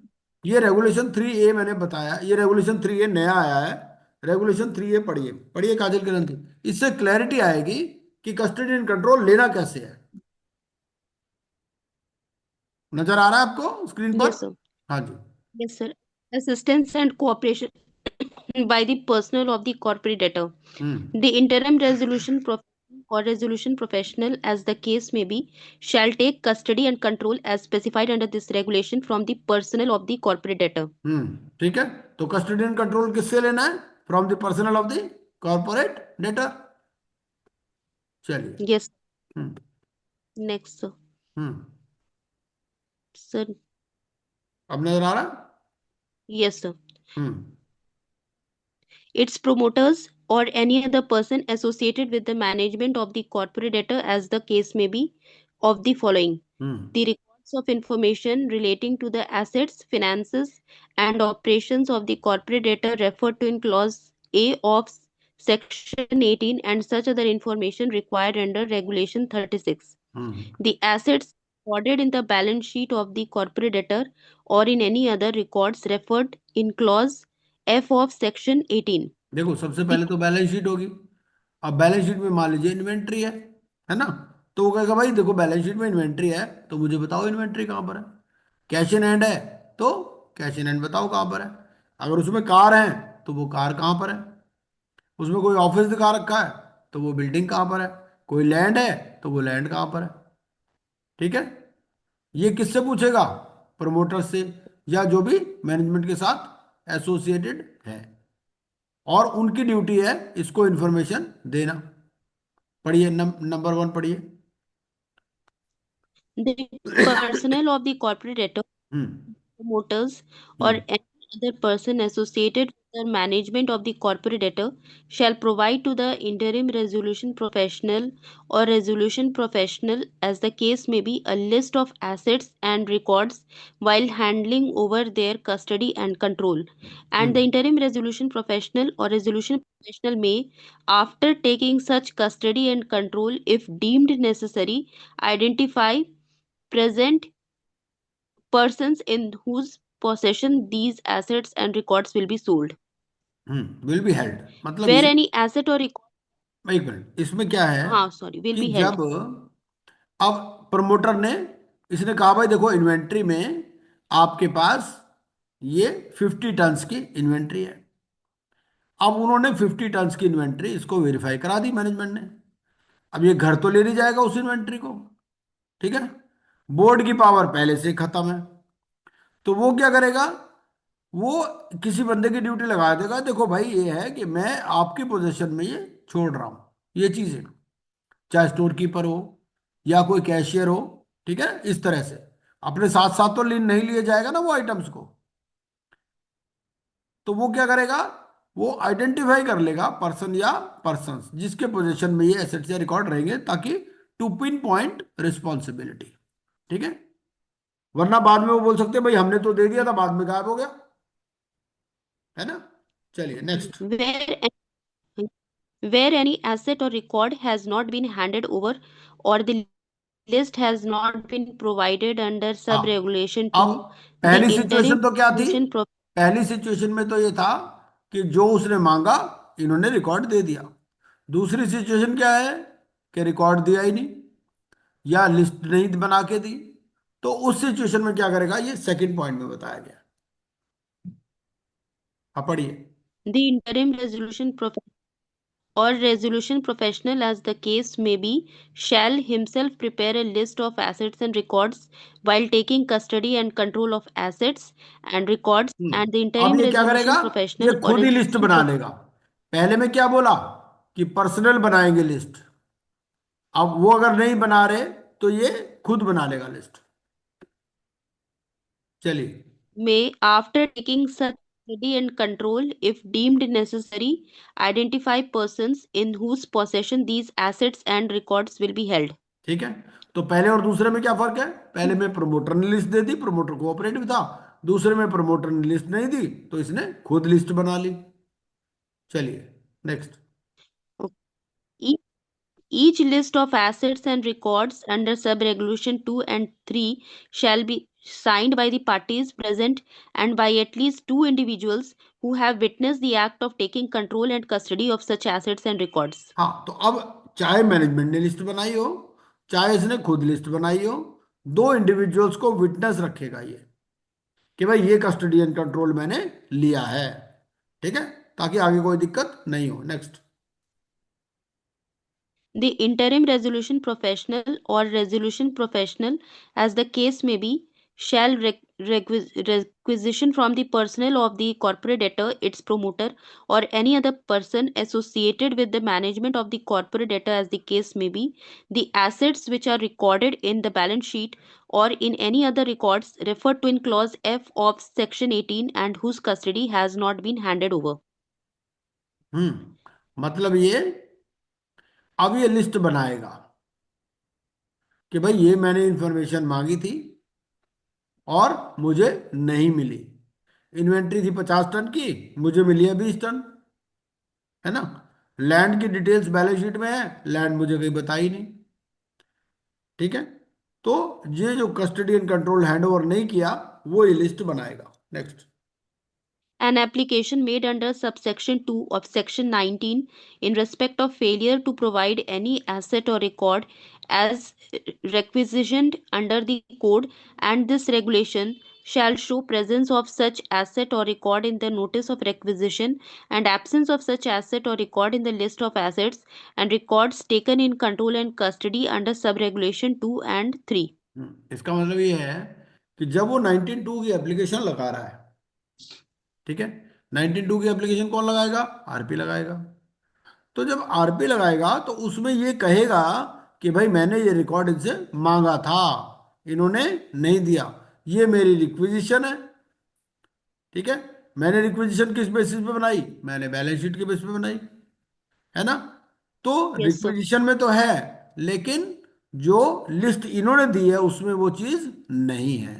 और ये देखो, ये विटनेस के भी साइन है। ठीक है, Yes, sir. चलिए, तो ये वाला पॉइंट क्लियर हो गया।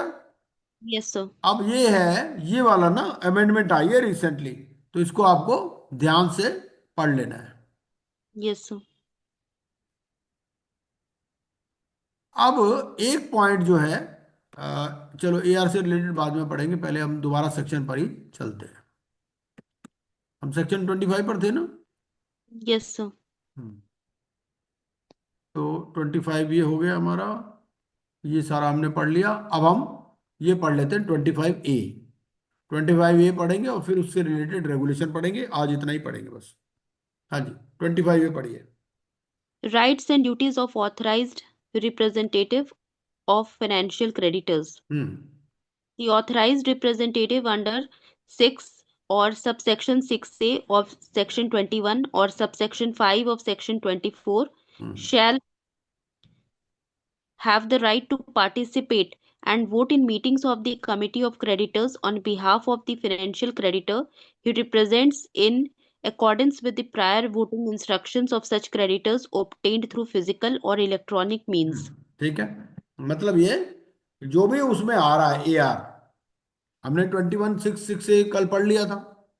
Yes, sir. तो वो ये कह रहा है कि भाई उनको वोटिंग इंस्ट्रक्शंस पहले से मिलेंगी, चाहे फिजिकल वे में मिले या इलेक्ट्रॉनिक वे से मिले, और उसी हिसाब से वो वोट करेगा। अपनी मर्जी से वोट नहीं कर सकता। हमने ये भी पढ़ा था कि वो वोटिंग इंस्ट्रक्शंस भी फाइल करेगा, जो वोटिंग इंस्ट्रक्शंस उसको मिली हैं वो भी वो फाइल करेगा। Next. It shall be the duty of the authorized representative to circulate the agenda and minutes of the meeting of the committee of creditors to the financial creditor he represents. तो जिसको वो represent करता है उसको वो क्या करेगा? Agenda भी सर्कुलेट करेगा और मिनट्स ऑफ मीटिंग भी सर्कुलेट करेगा।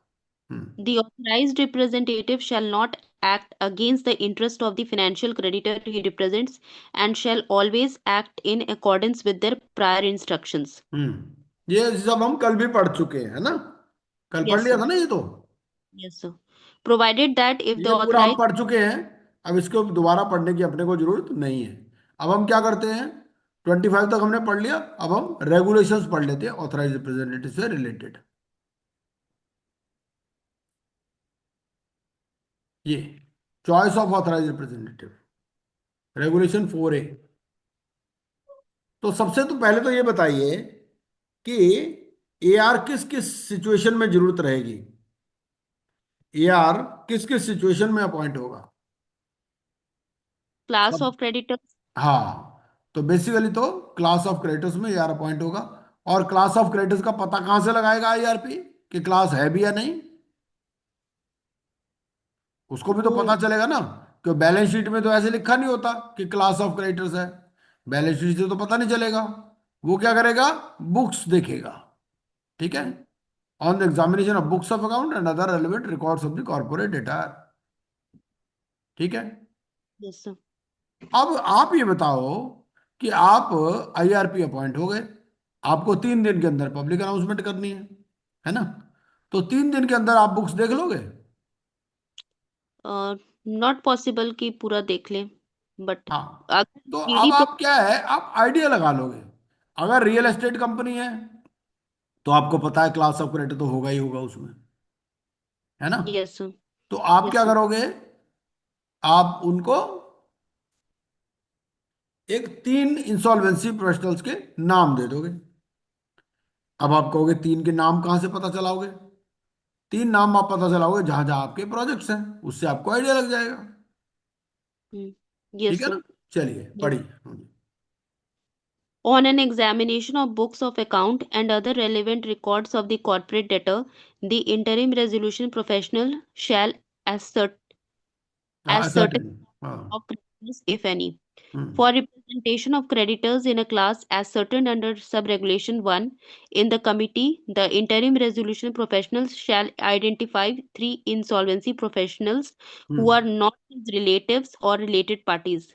तो सबसे पहले तो उसके रिलेटिव नहीं होने चाहिए, किसके, आईआरपी के, और ना ही वो रिलेटेड पार्टी होने चाहिए। चलिए। Having their addresses as registered with the board in the state or union territory as the case may be, which has the highest number of creditors in the class as per their addresses in the records of the corporate debtor.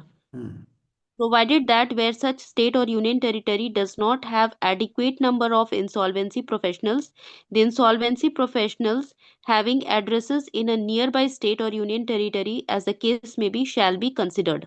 ठीक है, मतलब ये Eligible कि मान लीजिए मेघालय, अब मेघालय में मान लीजिए कोई नहीं है आईपी, तो उसके साथ वाली स्टेट से ले लेंगे। चलिए। eligible to be resolution professional under regulation 3 hmm and willing to act as authorized representative of creditors in the class. तो ये सारी चीजें होनी चाहिए।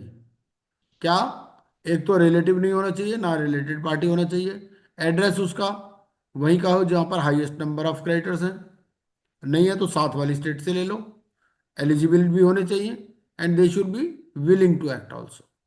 ठीक है, तो ये सारी कंडीशंस मीट होने चाहिए for appointment of authorise representative.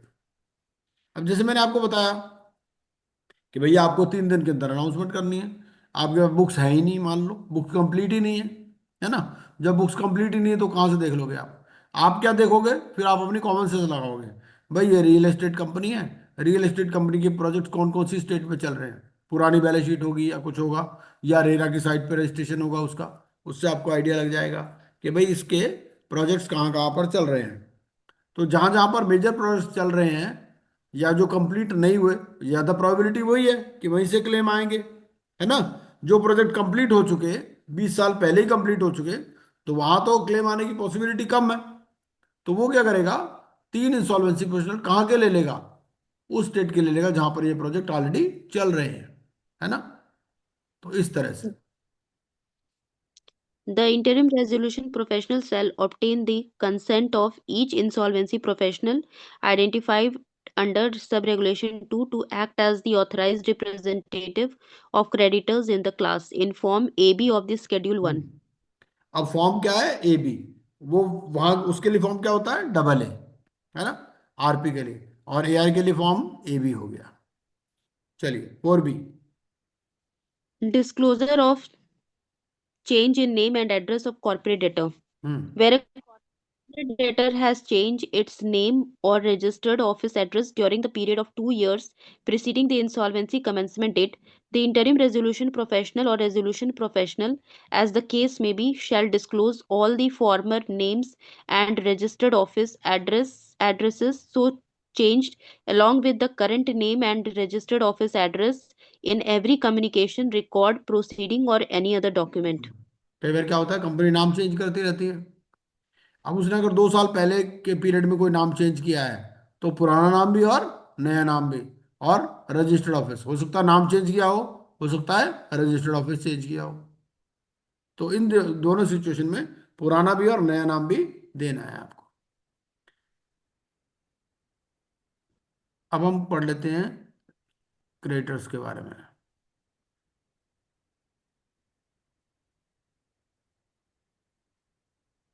ये रेगुलेशन 16A, रेगुलेशन 16A पढ़िए, ऑथराइज रिप्रेजेंटेटिव। हाँ जी। Authorized hmm representative. The hmm interim resolution professional shall select the insolvency professional who is the choice of the highest number of financial creditors in the class in Form CA received under sub-regulation 1 of Regulation 12 to act as the authorized representative of the creditors of the respective class. अब देखिए, जहां पर मैं बता रहा था कि number कहां पर आ रहा है, यहां पर आ रहा है हाईएस्ट नंबर। यहां वैल्यू नहीं देख रहे हम, फाइनेंशियल क्रेडिटर्स की वैल्यू कितनी है वो नहीं देख रहे, हम नंबर देख रहे हैं यहां पर। ठीक है, तो यहां वोट शेयर वाली कॉन्सेप्ट नहीं चलती इसमें। ठीक है। Provided, yes, sir. Hmm Provided that the choice of an insolvency professional to act as an authorized representative by a financial creditor in a class in Form CA shall not be considered if the Form CA is received after the time stipulated in the public announcement. तो अब क्या है, इनको IRP क्या करेगा, जो भी form CA भरना है इनको, फॉर्म सीए कौन भरेगा, ये जो फाइनेंशियल क्रेडिटर्स इन क्लास है, वो फॉर्म सीए में अपनी चॉइस बताएंगे। एक बार फॉर्म सीए के भी दर्शन कर लेते हैं।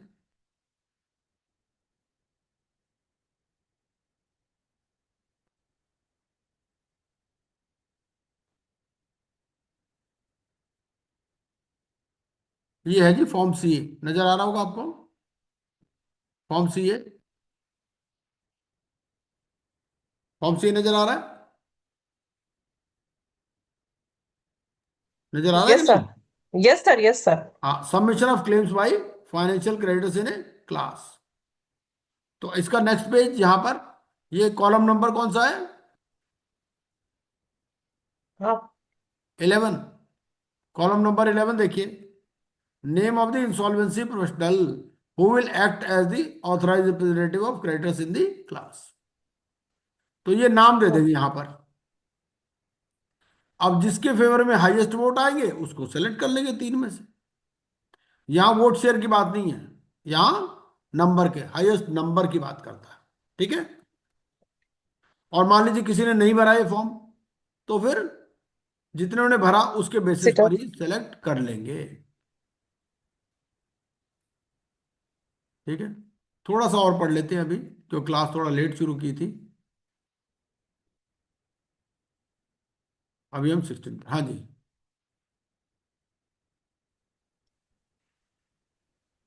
तो ये हो गया। अगर किसी ने बाद में भरा The second, 14 डेज के बाद में, तो वो फिर उसको कंसिडर नहीं करेंगे। चलिए, the interim resolution professional shall apply to the adjudicating authority for appointment of the authorized representative selected under subregulation 1 within 2 days of the verification of claims received under subregulation ठीक है। 1 तो of 14 regulation, प्लस 7 21 प्लस 2 23। चलिए, provided till the application for appointment of the authorized representative for a class of creditors is under consideration before the adjudicating authority, the insolvency professional selected under subregulation 1 shall act as an interim representative for sir आगे हाँ, हम्म, for such class of creditors and shall be entitled to extend the meetings of the committee and shall have rights and duties as that of an authorized representative. मतलब ये कि Any आपने AR का नाम दे दिया adjudicating authority को, अभी approval आया नहीं है, तो जब तक अप्रूवल नहीं आया ये अटेंड कर सकता है मीटिंग्स। ठीक है, चलिए, any delay in appointment of the authorized representative for any class of creditors shall not affect the validity of any decision taken by the committee. कई बार क्या होता है कि भाई एआर के The लिए आपने financial सेलेक्ट कर दिया नाम, सेलेक्ट करने के बाद में आपने रिपोर्ट फाइल कर दी, अब तो एडजुडिकेटिंग अथॉरिटी के हाथ में है। एडजुडिकेटिंग अथॉरिटी मान लो अपॉइंट ही नहीं करती 2 महीने तक, तो क्या होगा कि कोई भी डिसीजन जो है इससे इफेक्ट नहीं होगा। यस, नेक्स्ट, नेक्स्ट 3 ये पढ़िए। the financial creditors in the class representing not less than 10% voting share may seek replacement of the authorized representative with an insolvency professional of their choice by making a request to the interim resolution professional or resolution professional, who shall circulate such request to the creditors in that class and announce a voting window open for at least 24 hours. हाँ, मतलब क्या, जो financial creditors हैं 10%, 10% क्या कह सकते हैं कि भाई हमें एआर को चेंज करना है, तो वो रिक्वेस्ट किसको दे देंगे, आईपी को। भाई वो अपनी चॉइस का आईपी लाना चाहते हैं, उसके लिए रिक्वेस्ट किसको करेंगे, आईआरपी या आरपी को। ठीक है, और आईआरपी या आरपी क्या करेगा, इस रिक्वेस्ट को सर्कुलेट कर देगा, किसको, क्रेडिटर्स इन दैट क्लास, और फिर कहेगा भाई वोटिंग करा लो इसमें, है ना, और एक वोटिंग विंडो ओपन करेंगे फॉर एटलीस्ट 24 आवर्स। चलिए नेक्स्ट Subject पढ़िए। Subject to clauses A and B of sub-regulation 2 of regulation 4A, the interim resolution professional or resolution professional, as the case may be, shall offer choice of at least 3 insolvency professionals to the financial creditors in the class, including such insolvency professional or professionals proposed under sub-regulation 3A, along with the existing authorized representative. मतलब ये कि 10% ने कहा भाई इसको change करो। ठीक है, तो 3 नाम तो वो प्रपोज करेगा, और चौथा नाम जो एग्जिस्टिंग है उसका करेगा, उन पे वोटिंग करा लेगा, जिसके फेवर में वोट हो जाएगा वही एआर काम करेगा। ठीक है, चलिए। The resolution professional shall apply to the adjudicating authority for appointment of the authorized representative who receives the highest percentage of voting share of financial creditors in that class. Hmm The interim professional shall provide the list of creditors in each class to the respective authorized representative, sorry, to ठीक है, the ठीक है। respective authorized appointed by the हाँ, अब भाई the list तो, interim list किसके पास है, professional. लिस्ट ऑफ क्रेडिटर तो आईआरपी के पास है ना, तो वो एआर को ही लिस्ट देगा। ठीक है, जो भी एआर अपॉइंट होगा एडजुडिकेटिंग अथॉरिटी से, और फिर The उनको inter updated list of creditors भी दे देगा जब जब भी अपडेट होगी, और ऑथराइज रिप्रेजेंटेटिव का कोई रोल नहीं होगा इन रिसीट और वेरिफिकेशन ऑफ क्लेम्स। और फिर जो अब कम्युनिकेट करना है, आईआरपी या आरपी ने किसके साथ कम्युनिकेट करना है, एआर के साथ, और एआर ने किसके साथ कम्युनिकेट करना है, क्लास ऑफ क्रेडिटर्स के साथ। लेकिन जो मीन्स ऑफ कम्युनिकेशन है वो कौन प्रोवाइड करेगा, कि भाई एआर और क्लास ऑफ क्रेडिटर्स कैसे कम्युनिकेट करेंगे, ये मीन्स ऑफ कम्युनिकेशन प्रोवाइड करेगा आईआरपी या आरपी। ठीक है, और वोटिंग शेयर कैसे होगा, क्लास ऑफ क्रेडिटर्स में जो भी फाइनेंशियल डेट है उनका, including an interest at the rate of 8% per annum, unless a different rate has been agreed to between the parties. मतलब एक एग्जांपल ले लेते हैं, होम बायर का केस है। ठीक है, अब होम बायर के केस में ये लिखा हुआ है कि भाई अगर आपको शेड्यूल्ड कंप्लीशन नहीं मिलेगा तो हम 12% का रेट ऑफ इंटरेस्ट देंगे, तो उस केस में आप 12% रेट ऑफ इंटरेस्ट लगाओगे। लेकिन अगर कुछ नहीं लिखा है तो 8% पर एनम का रेट। ठीक है, चलिए 8A पढ़िए। The interim resolution professional or the resolution professional, as the case may be, shall provide ये तो an हो गया ना, updated. 8A पढ़ लीजिए। Okay, sir. Hmm The authorized representative of creditors in a class shall be entitled to receive fee for every meeting of the committee attended by him in the following manner, अब इनको namely. Fees कैसे मिलेगी, fees इस तरह से मिलेगी। ठीक है, number of creditors in the class 10 से 100 है तो 30,000 रुपए। अच्छा, क्या जितनी मर्जी मीटिंग कर सकता है यार, अब यार क्या देगा जी मैंने तो 5 मीटिंग की है,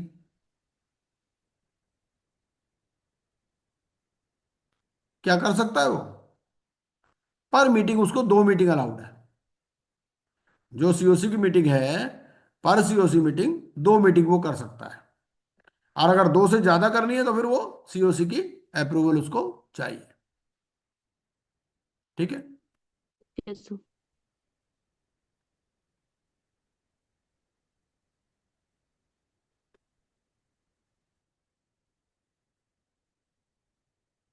अब देखो दो तरह से मीटिंग हो रही है, एआर दो तरह की मीटिंग कर रहा है। कौन सी? एक तो वो सीओसी मीटिंग में जा रहा है, ठीक है, और एक वो जो अपने क्लास ऑफ क्रिएटर्स के साथ मीटिंग कर रहा है। दो तरह की मीटिंग कर रहा है ना वो। जो सीओसी मीटिंग का अटेंड करने के लिए करेगा उसके लिए तो 30, 40, 50 फीस है, ठीक है। लेकिन वो जो अपने क्लास ऑफ क्रिएटर्स के साथ जो मीटिंग कर रहा है, इंटरनल मीटिंग कर रहा है अपनी, उसके लिए ये फीस है 10,000, 12,000 और 15,000, ठीक है। जो दो मीटिंग्स तक की फीस है वो इंसॉल्वेंसी रेजोल्यूशन प्रोसेस का पार्ट बन जाएगी, और अगर कोई एडिशनल है तो उसके लिए सीओसी का अप्रूवल चाहिए होगा, ठीक है। And the authorised representative shall circulate the agenda to creditors in a class, और उसके पहले प्रीलिमिनरी व्यूज ले लेगा। क्योंकि देखो होता क्या है, मान लीजिए 5,000 होम बायर्स हैं। अब 5,000 होम बायर के बारे में एक बार में तो डिस्कशन होगा नहीं, तो पहले उनको क्या करेगा भाई, आप अपना प्रीलिमिनरी व्यू बना लो। और प्रीलिमिनरी व्यू के लिए भी वोटिंग, कहीं मीटिंग कॉल नहीं कर रहा ये, मीटिंग सब इलेक्ट्रॉनिकली ही हो रही है। और उसका मीन्स ऑफ कम्युनिकेशन कौन प्रोवाइड कर रहा है, आईआरपी या आरपी। तो ये क्या करेगा, ये कहेगा भैया पहले पहले अपना प्रीलिमिनरी व्यू बना लो मीटिंग में, सीधा ही वोटिंग नहीं करवाएगा, ठीक है। और उसके लिए भी वोटिंग विंडो ओपन रखेगा, ठीक है। तो आज यहीं तक करते हैं, इसको आप पढ़िएगा, बाकी फिर नेक्स्ट क्लास में डिस्कस करेंगे। कल और परसों कोई मीटिंग नहीं है हमारा, जो अगली क्लास होगी वो होगी फ्राइडे को और फिर होगी सैटरडे को, ठीक है, क्योंकि 2 दिन मैं भी बाहर हूँ। सर जो कल आपने क्लास करी थी हाँ जी, उसमें आपने सारे सेक्शन लिए, सेक्शन जो स्टार्ट हो रहा है सीआईआरपी का प्रोसेस, कि आपने सेक्शन 21 और ऐसे कुछ में 21 और 25। दो सेक्शन कल आपने लिए थे? हाँ बिल्कुल बिल्कुल, हाँ जी। और उसका कोई रिकॉर्डिंग आपको लगता है देखना चाहिए कि